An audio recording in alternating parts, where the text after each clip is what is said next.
نفس الموضوع مع التيم وورك اللي انت بتشتغل معاه، لازم دايما يبقى فيه لغه حوار بينك وبينهم، لازم توجد لغه الحوار، لازم تشاركهم، لازم دايما تحدد لهم الهدف، لازم دايما تعلمهم ازاي يشيلوا مسؤوليه، لازم دايما تحسسهم ان هم الحاجه دي بتاعتهم.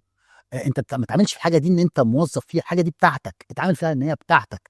لازم نبقى فاهمين مفيش ايد لوحدها بتسقف، لازم تشتغل جوه تيم وورك، مفيش حد بينجح لوحده.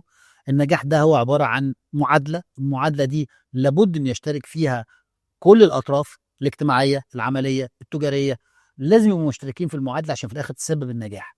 فانت لازم زي ما انت بتحافظ على نجاح بيتك وتحافظ على نجاح شغلك، لازم يبقى في لغه حوار في البيت وفي لغه حوار كمان في الشغل.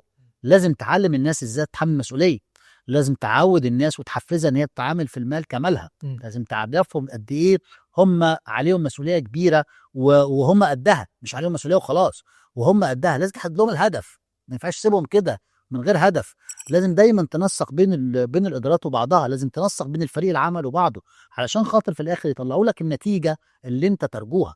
لكن ما تسيبش الناس، انت والله انا عايز مبيعات بقد كده، طب هنجيبها منين المبيعات دي؟ ما لازم نعرف هنجيبها منين، هنشتري بكام، وهنسوق ازاي، وهنوزع ازاي عشان خاطر نحقق الكلام ده. فلازم يبقى التيم وورك كمان جاهز وواضح بالنسبه له الهدف عشان يقدر يحققه.